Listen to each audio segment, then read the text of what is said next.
Você pode assentar. Eu saúdo a todos vocês que estão aqui e aqueles que também estão no culto presencial.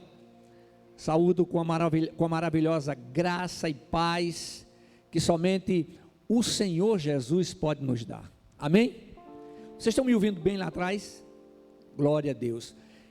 Eu quero só, é uma coisa minha, quem esteve hoje de manhã na escola bíblica dominical, levanta assim uma de suas mãos. Glória a Deus, pode baixar, obrigado. Aleluia. Abra sua Bíblia no Evangelho de Lucas, no capítulo 21.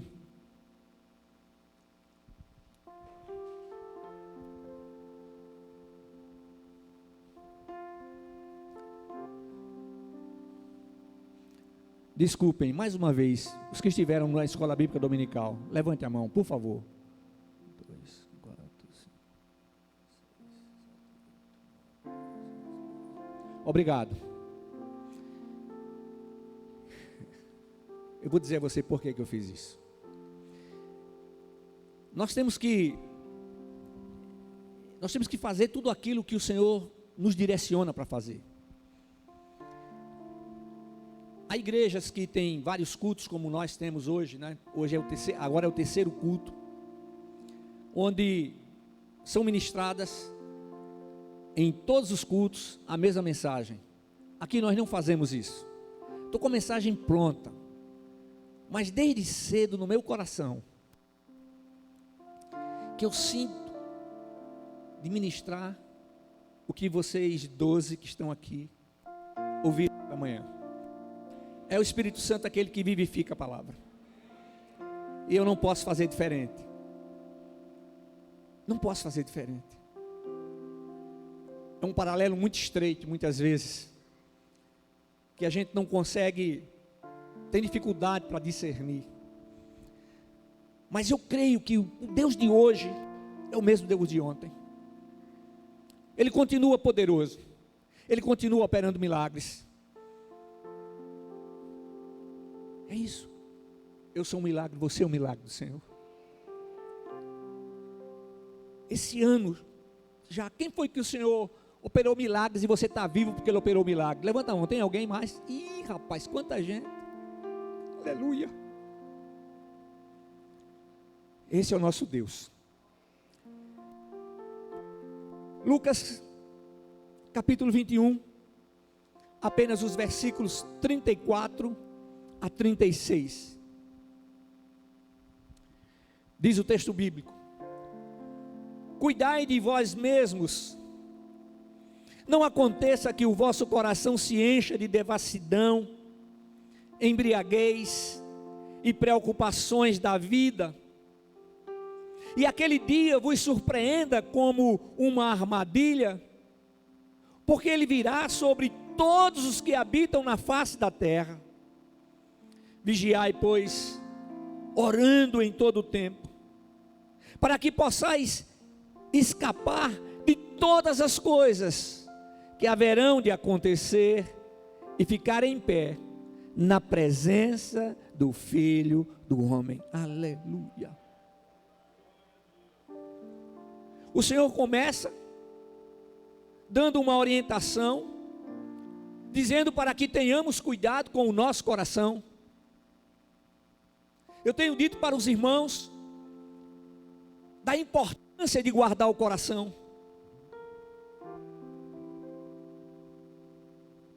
E o Senhor nos diz: acima de tudo que deves guardar, guarda o teu coração, porque deles procedem as saídas da vida. É uma necessidade, é fundamental.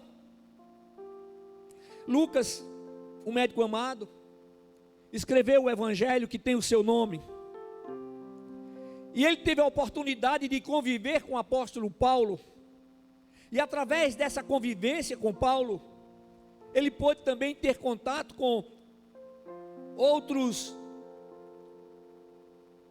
apóstolos, e de uma forma tremenda ele escreve o evangelho de Lucas, e ele transcreve palavras ditas por Jesus. E o grande tema desse evangelho é Jesus Cristo, o Salvador divino. Nós temos um Deus que cuida de tudo na nossa vida. Um Deus que cuida dos detalhes. E cuidar dos detalhes para Deus não significa preocupações, mas significa amor, cuidado, proteção. Ele sempre tem o melhor para nos dar. Então essas palavras proferidas por Jesus traz um alerta para os crentes em todos os tempos. E esse alerta é para que não nos deixemos influenciar pelos princípios do mundo. A coisa não vem de repente, mas começa devagar. Começa devagar.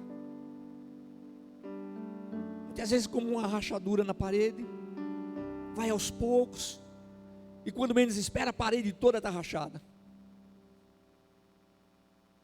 Nós já comprovamos que nos últimos tempos, nos últimos dias, como diz a palavra, a vida moral está em franca decadência, e os valores morais em declínio. Quando falamos os últimos dias começaram depois da vinda, da morte e do sacrifício de Cristo, a sua ressurreição. Aí começaram os últimos dias, e já se passaram um pouco mais de 2000 anos. Então nós não sabemos, muito embora as profecias para a segunda vinda de Cristo estejam praticamente todas cumpridas, e nós entendemos biblicamente que antes da segunda vinda de Cristo, a igreja será arrebatada. Eu creio que o Senhor arrebatará a igreja, arrebatará a sua igreja, e não ficaremos para o período da grande tribulação. Agora, Jesus fala de uma forma muito aberta, direta. Podemos dizer que o texto se autoexplica. E o que ele nos diz é que quem não estiver vigiando, poderá de repente sair do centro da sua vontade. Porque as coisas vêm, como disse agora há pouco, devagar. E quando menos percebemos, estamos totalmente fora. Precisamos de um ajuste. Precisamos pegar o nosso GPS espiritual, que é a Bíblia Sagrada, e ajustar a nossa vida, não a palavra a nossa vida, mas ajustar, não, a palavra diz isso, então eu tenho que mudar nisso, nisso e nisso. Aí o Senhor diz que quem fizer isso poderá ser surpreendido com a sua vinda. E no texto está enfatizado, igreja, que todas as pessoas passarão pelo seu julgamento.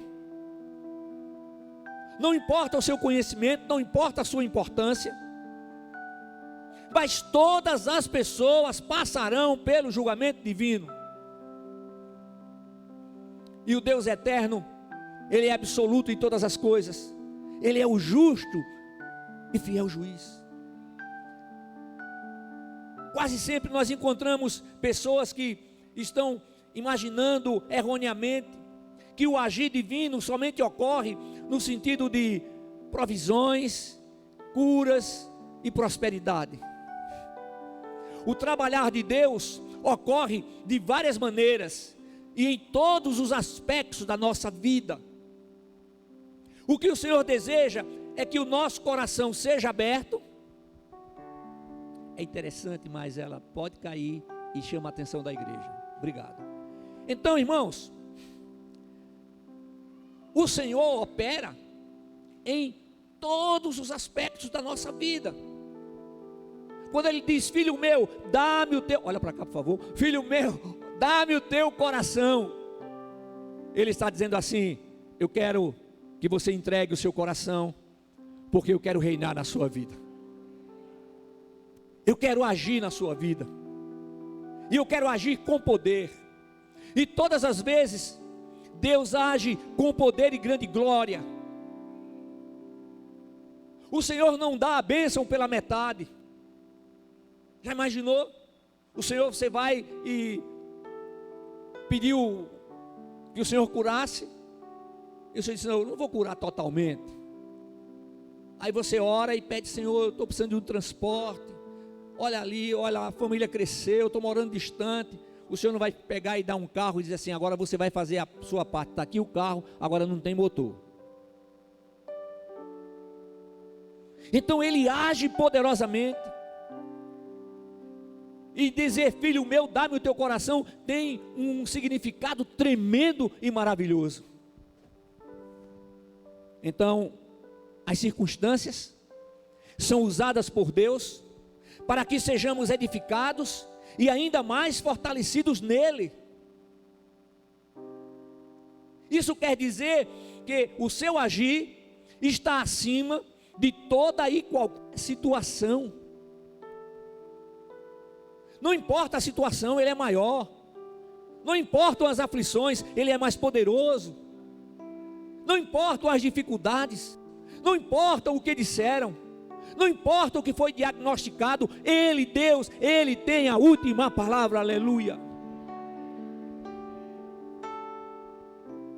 É preciso, eu entendo, igreja, que é preciso pedir ao Senhor para ter a percepção de que há muitas coisas a serem mudadas na nossa vida pessoal.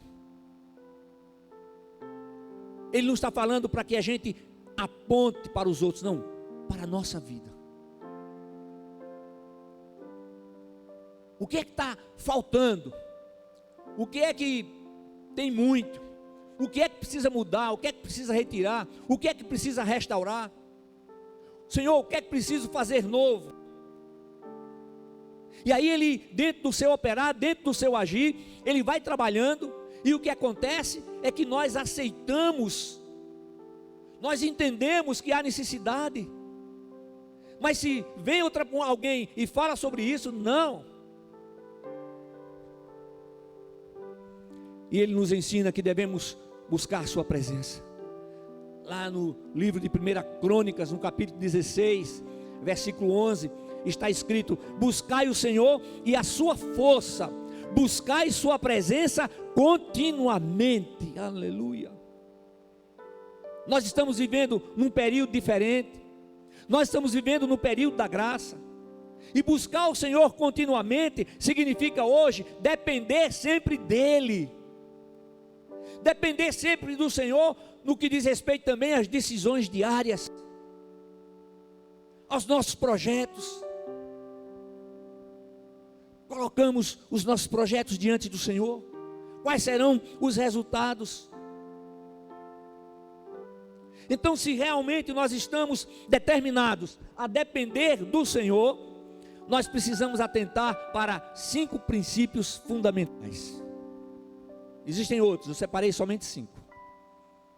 Então, se você quer verdadeiramente depender do Senhor como Ele deseja, eu vou apresentar 5 princípios fundamentais. É interessante que quando a gente cria os filhos, a gente cria para que eles possam enfrentar o mundo, não para que eles fiquem no mundo, que eles possam enfrentar o mundo e que eles fiquem independentes. Mas o Senhor, Ele faz diferente.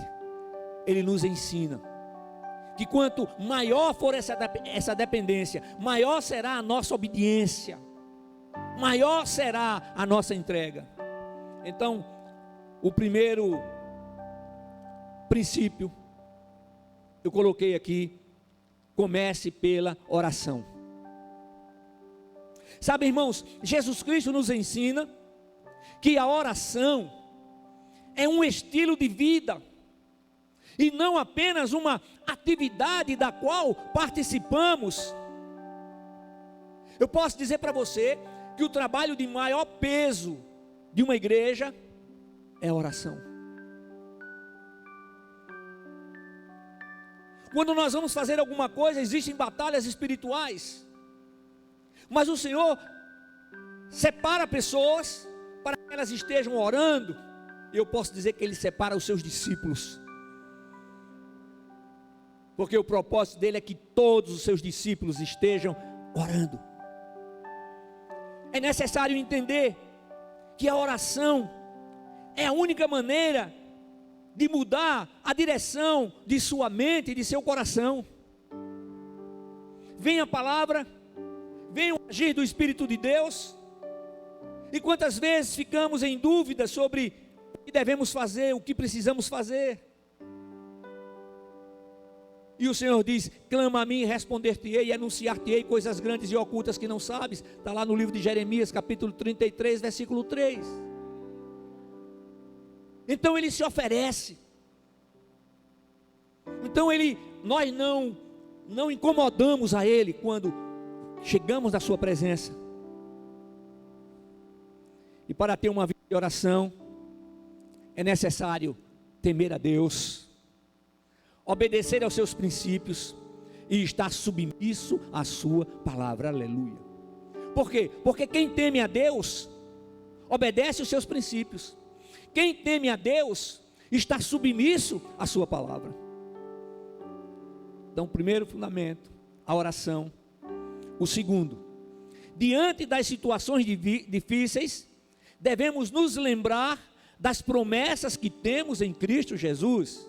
E nós devemos nos lembrar para ratificar a sua posse. Há promessas de Deus. E Deus não é homem para mentir. Deus não é homem para enganar. Ele cumpre a sua palavra. Mas pastor, ele prometeu e eu era ainda pequeno. E já cresci em tamanho. A idade aumentou e ainda não aconteceu. Continue esperando. A palavra de Deus é a maior fonte de encorajamento.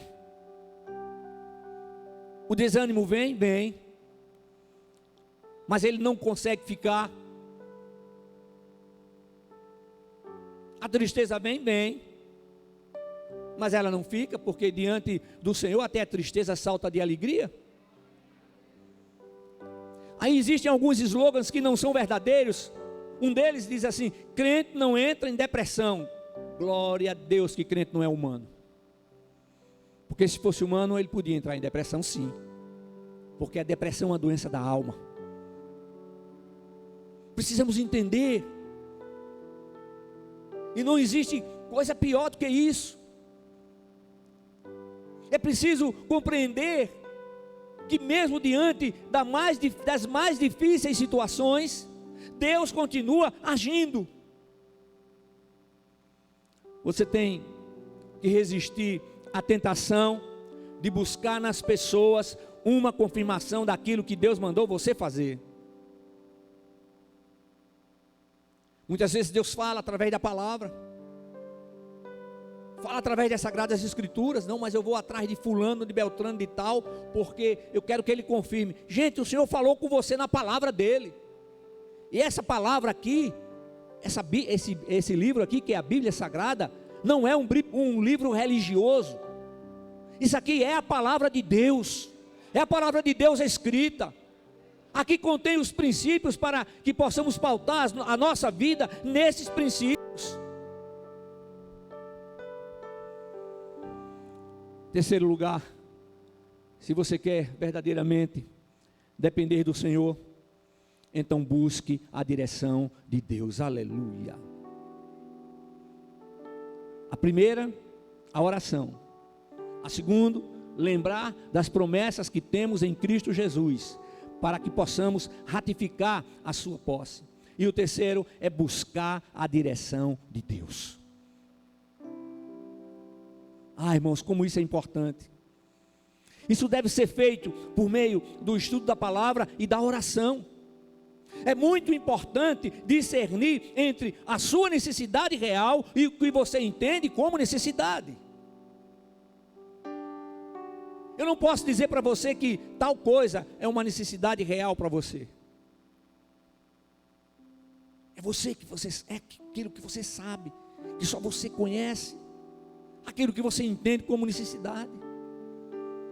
Agora coloca diante do Senhor: Senhor, será que essa é uma necessidade real? Ou será que essa é uma vontade minha? Uma vontade que nasceu no meu coração, na minha mente.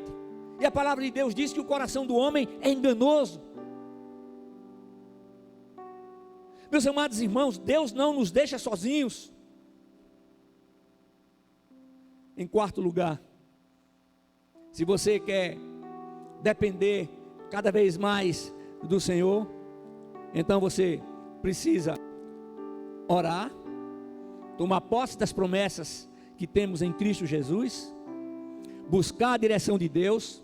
E em quarto lugar, se você quer depender do Senhor, você precisa aprender a esperar.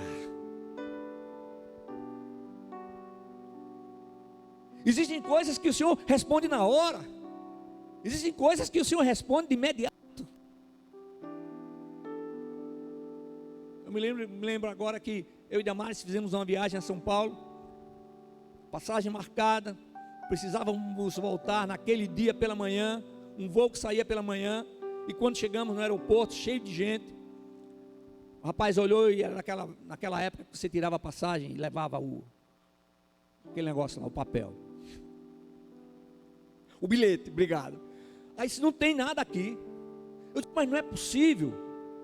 Não é possível, isso foi feito, está aqui. Ele disse, está aí, mas não está aqui. E o que vale não é o que está aí, é o que está aqui. Aí eu disse, olha, e a fila grande lá atrás. Eu disse, olha, eu vou pedir um favor para você. Me faça um favor. Vai lá no computador lá de dentro. E olha, ele disse, moço, o computador daqui vem de lá. Então, a gente sabe que tem, lá é o computador central. Como é que chama? É o servidor. Lá é o servidor. Aí eu disse, meu amigo, em nome de Jesus. Aí ele entrou, mexeu lá dentro, eu vi ele arregalar os olhos assim para mim, para Damares. Ele disse, estava lá.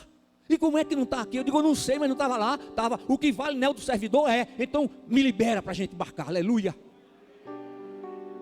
Eu não sei o que Deus fez. O que eu sei é que Ele não prejudicou a ninguém. Porque diante do seu agir, Ele não nos prejudica. Deus não tem nada de mal para nos dar. Não foi Deus que mandou a pandemia, não. Ele nos deu livre-arbítrio. Ele nos deu inteligência. E alguns usam a inteligência e o livre-arbítrio para criar essas coisas que não prestam. E já está comprovado que foi criado em laboratório. E nós estamos aqui. Quantas pessoas perderam suas vidas? Quantas famílias enlutadas? Uma vida vale mais do que todo o ouro e toda a prata existente no universo. Uma única vida. Ah, meus irmãos, Deus sempre tem algo melhor para nós. E Ele age a partir do nosso interior. Ele não age simplesmente por agir, mas Ele age no mais profundo do nosso ser, para que possamos ter a percepção do seu poder, para que possamos ter a percepção de que não merecemos absolutamente nada, mas a sua graça incomparável, o seu amor, a sua misericórdia. A visão humana é por demais limitada. Deus não vê como o homem vê, mas Deus vê tudo como realmente é. Olhamos um para o outro e apenas conhecemos o exterior, mas Deus conhece o exterior, Deus conhece o espírito e Deus conhece a alma. Irmãos, Deus sabe exatamente o que está acontecendo. Ele sabe detalhadamente cada passo, cada situação. Ele sabe a dor que você está sentindo, a intensidade da dor. Porque em Cristo Jesus Ele opera o milagre de fazer do ser humano o seu templo, a sua habitação. Isso não significa que o homem passa a ser um ser perfeito, não. temos as nossas falhas. Em Cristo Jesus cometemos pecados, mas Ele nos faz novas criaturas, e a nova criatura não pode viver na prática, na habitual do pecado, mas continuamos pecadores. Em quinto lugar, se você quer depender do Senhor, aprenda a agradecer antecipadamente ao Senhor por sua provisão. Agradecer antecipadamente. Senhor, eu te agradeço porque o Senhor já restaurou a minha saúde. Eu estava enfermo, fazia parte de um grupo de oração. E quando eu estava enfermo, em crise, eu colocava ataduras nos cotovelos. A Maris vinha, eu digo, aperte mais, aperte mais. Ataduras no pulso, ataduras no joelho. E eu andava assim, arrastando os pés. E já tinha saído de um tratamento. O médico tinha dito: eu não posso mais tratar você com essa medicação. Se conforme, é isso mesmo. Não gaste o seu dinheiro vindo a São Paulo, porque se conforme, é isso aí.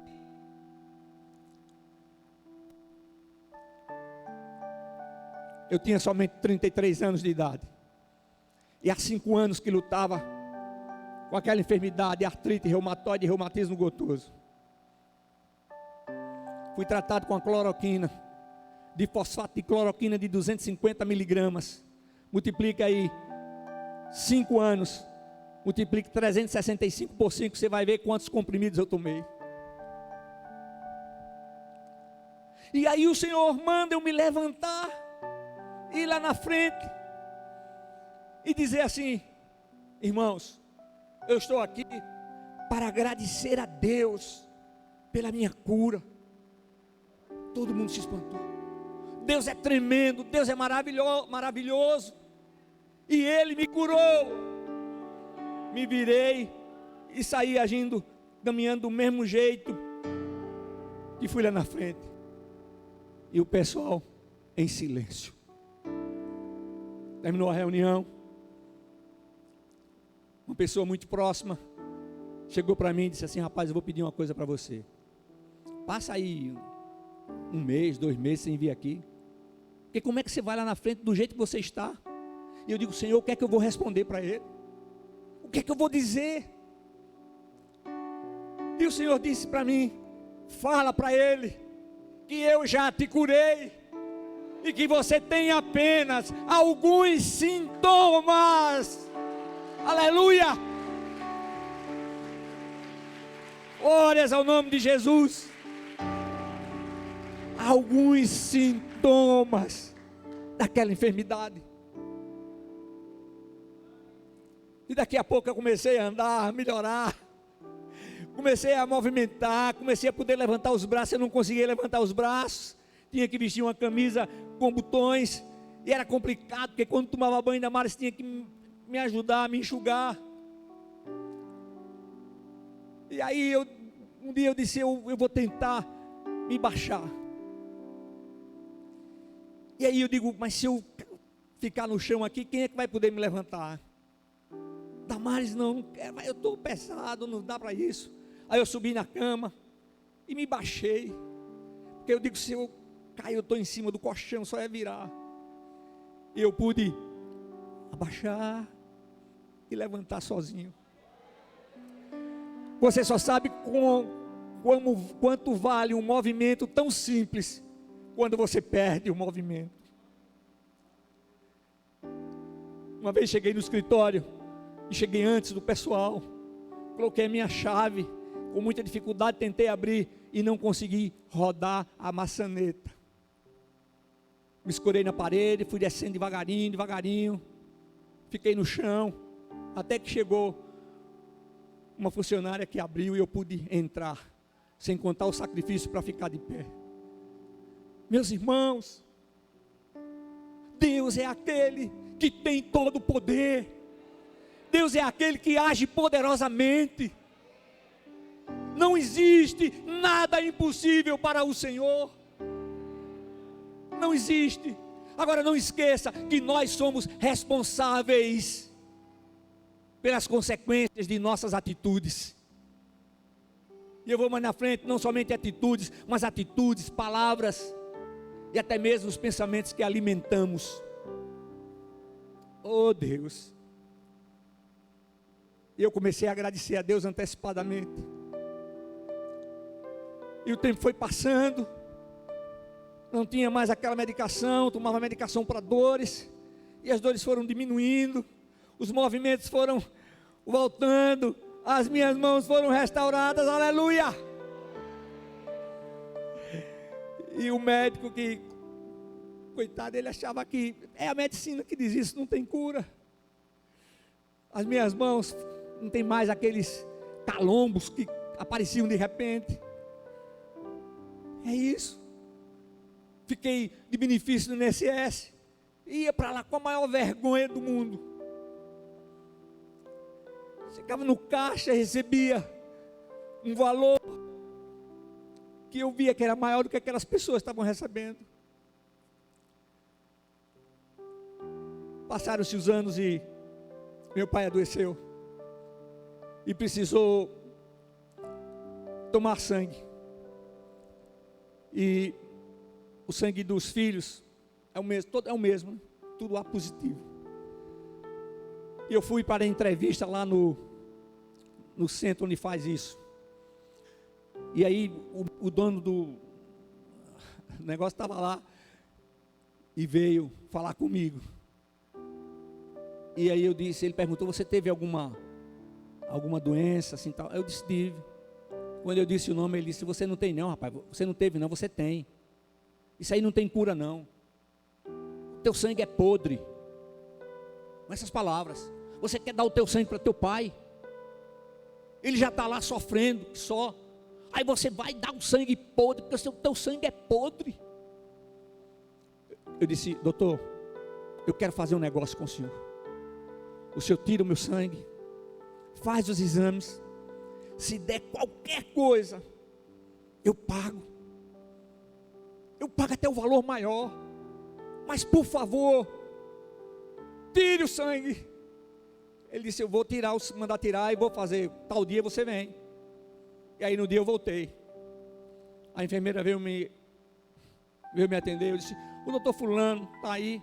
Tá, mas ele não quer nem ver o senhor. Ele não quer nem olhar para a sua cara. Eu digo, oxi. A moça disse, o senhor é crente? Sou. Eu disse, ó, o senhor pode doar. O seu sangue não deu nada. Ele repetiu os exames e não deu nada. É isso que Deus faz. É isso que Ele quer fazer com você.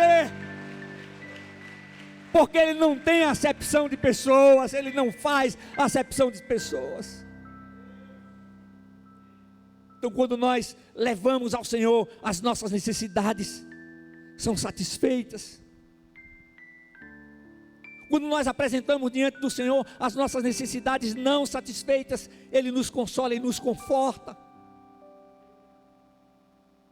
Esse evangelho é real. Esse evangelho é vivo. Somente Deus pode suprir as nossas necessidades por completo. E Ele está determinado a nos levar a um lugar de grandes bênçãos e esperança. Um lugar de grandes bênçãos e esperanças.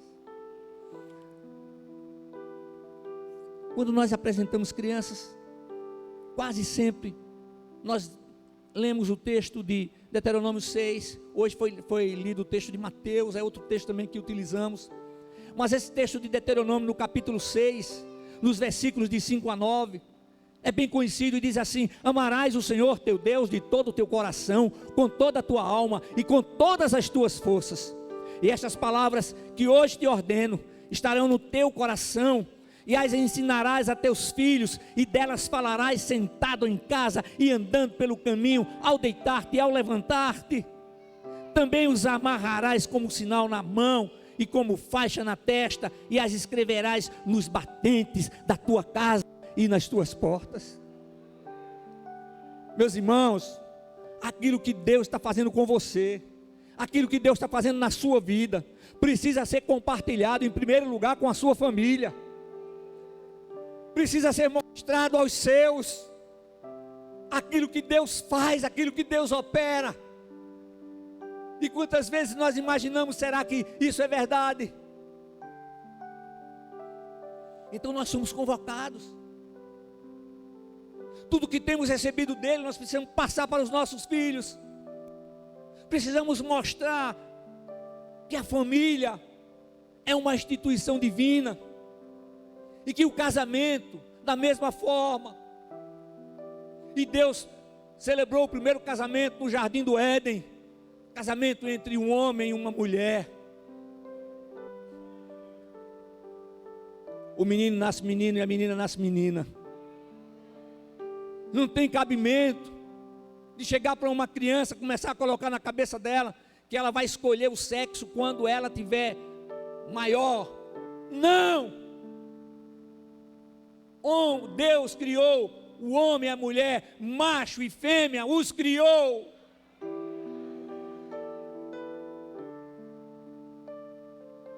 É isso. Em Cristo estamos comprometidos com o Pai eterno. Então, se nós desejamos ter uma vida feliz, se nós desejamos desfrutar da verdadeira paz que somente o Deus eterno pode nos dar, nós precisamos buscá-lo de todo o coração. Nós podemos então afirmar que somente por intermédio de Jesus Cristo, verdadeiramente buscamos a Deus. Vou repetir: buscar a Deus significa permanecer em Cristo e submeter-se aos seus princípios. E essa busca, ela tem que começar no coração, está na mente, no mais profundo do nosso ser. Não é algo para que as pessoas vejam, mas é algo que as pessoas poderão ver, mas é algo real que aconteceu aqui dentro, e não vai ser peso algum, vai ser pelo contrário uma grande satisfação. Eu preciso começar a encerrar. E há muito tempo que a família vem sofrendo ataques através de conceitos mundanos, valores invertidos, mentiras que têm sido propagadas como conceitos verdadeiros. E o nosso compromisso com Deus tem que ser manifestado em nossas palavras, atitudes e decisões. É isso.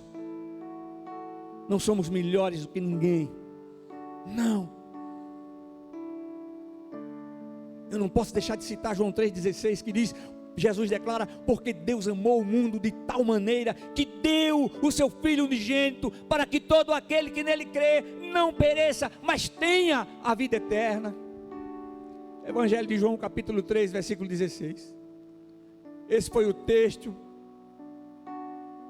que o Evangelho entrou na minha família. Deus usou João 3,16. E quando o Senhor me chamou para o ministério, depois de uma luta muito grande, e a luta continuou mesmo depois de chamado, porque eu dizia: Senhor, eu não quero, obrigado, mas eu não quero. E a primeira mensagem que eu preguei foi João capítulo 3, versículo 16.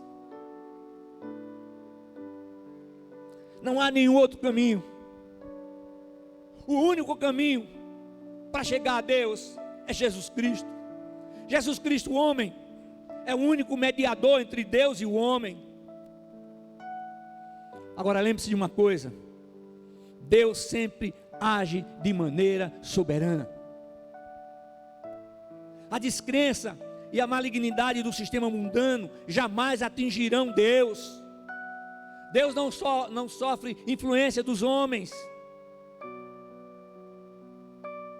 Então, pais, falem das maravilhas que Deus operou na vida de vocês.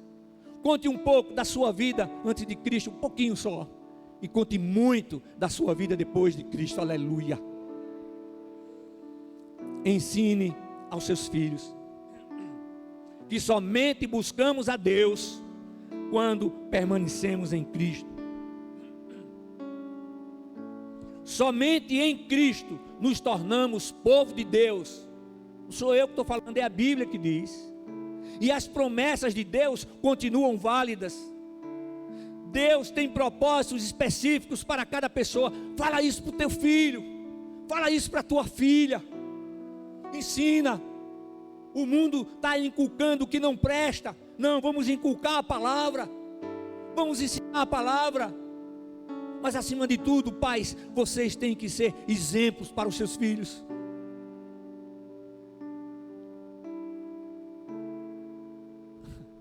Teve uma irmã que orou mais de 25 anos pelo marido, e o marido se converteu. Continue orando, minha irmã, continue orando, continue apresentando, porque Deus é Deus, Ele tem escutado as suas orações. É isso. Ensine também que mesmo que tudo pareça perdido, a última palavra é do Senhor. Em todo tempo, mas principalmente em tempos de crises, é importante lembrar da visão do profeta Abacuque. Ele diz: ainda que a figueira não floresça, nem haja fruto nas videiras, ainda que o produto da oliveira falhe e os campos não produzam mantimento, ainda que o rebanho seja exterminado do estábulo e não haja gado nos currais, mesmo assim eu me alegrarei no Senhor, exultarei no Deus da minha salvação. O Senhor Deus é a minha força, Ele fará os meus pés como os da corça e me fará andar sobre os meus lugares altos, aleluia. Abacuque capítulo 3, versículos 17 a 19.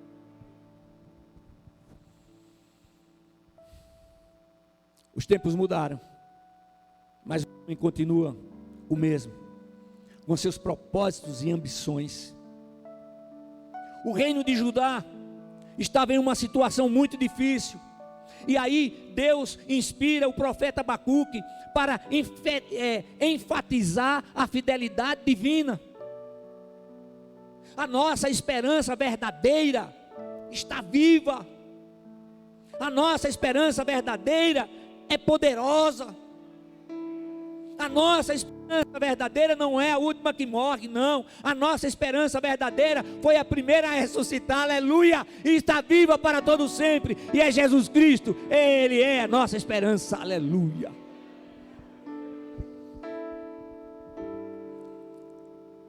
Irmãos, a fé depositada no Deus eterno também resulta em confiança, perseverança e em permanecer vivendo para o louvor da glória de Deus. E o propósito do Senhor é que eu e você todos estejamos vivendo para o louvor da sua glória. Esse é o propósito do Senhor. Então a nossa confiança tem que estar no provedor e nunca na provisão. Tudo pode falhar, mas Deus não falha. Pastor, Deus esqueceu de mim. Como é? Deus não está ouvindo as minhas orações. O quê? Deus não esqueceu de você. Ele diz que mesmo que uma mãe que amamente o seu filhinho vir a esquecer do seu filhinho, e dizer: eu todavia jamais me esquecerei de você. Você pode dizer: mas tantas coisas na minha vida, porque Deus programou isso para a minha vida. Deus não programou nada ruim para você, nem para mim, nem para ninguém. Deus não criou doenças. Isso surgiu depois do pecado. E Jesus Cristo é aquele que restaura a ligação entre nós, seres humanos, e Deus. Não fomos nós que descobrimos Deus, foi Ele que veio a nós. E Moisés no deserto, quando o Senhor apareceu, ele disse: Senhor, eu vou chegar lá no Egito. Qual é o Deus? Porque eles têm milhões, milhares de deuses. Qual é o Deus que eu vou dizer que me enviou? Aí o Senhor falou: Moisés, fala que o eu sou te enviou. Aleluia. É isso. Nós temos sido abençoados e fortalecidos, e as nossas necessidades supridas. Eu quero dizer mais uma vez que há promessas de Deus para a sua vida.